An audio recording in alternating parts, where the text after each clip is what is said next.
ఇది ఒకే చోట దాదాపు 14,000 ఎకరాలు పోగు చేయడం వల్ల హైదరాబాదు విపరీతమైనటువంటి కాలుష్యానికి గురవడమే కాకుండా అభివృద్ధి అంతా కూడా హైదరాబాద్కి కేంద్రీకృతం అవుతా ఉంది అధ్యక్ష.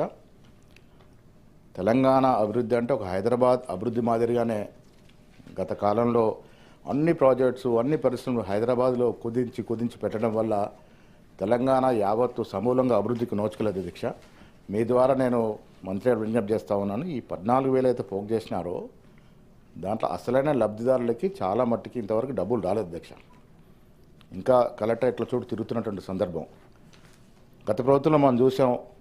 మంత్రులకు సన్నిహితులు ఉన్నవారు, శాసనసభ్యులకి శాసన మండలికి సభ్యులు సన్నిహితంగా ఉన్నవారు మధ్య దూరి అసలు సిసలైన లబ్ధిలను పక్కన పెట్టి బేనాములు లబ్ధి పొందినటువంటి వాస్తవం తెలుసుకోవాల్సిన బాధ్యత ప్రభుత్వమే ఉంది అధ్యక్ష.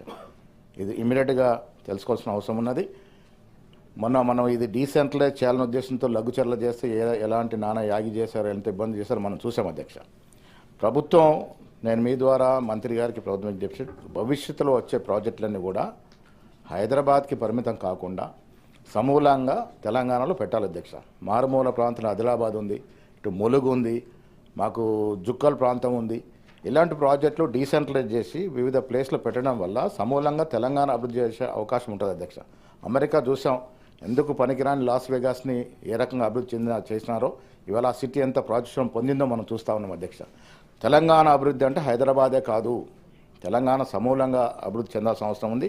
నేను మీ ద్వారా ఇప్పుడు సీకి వాళ్ళు ఇంకా లేదనే మాట చెప్పినారు అధ్యక్ష. ప్రభుత్వం పరిశీలిస్తున్న మాట చెప్పినారు. డెఫినెట్గా అక్కడ అవకతవకలు జరిగినాయి అధ్యక్ష.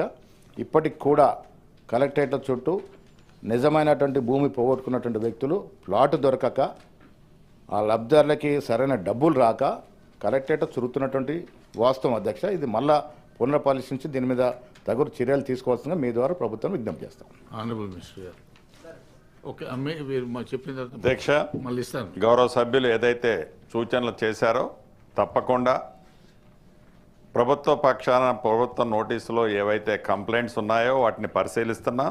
ఇంకా ఎడిషనల్గా గౌరవ సభ్యుల నోటీసులో ఏమైనా విషయాలు ఏదన్నా వారిని అప్రోచ్ అయిందంటే తప్పకుండా ప్రభుత్వానికి ఇస్తే వాటిని కూడా పరిశీలించి నిజమైన బాధితులకి ఇచ్చే దాంట్లో ఈ ఇందిరమ్మ ప్రభుత్వం ఎట్టి పరిస్థితుల్లో వెనకడుగు వేయదు అధ్యక్ష.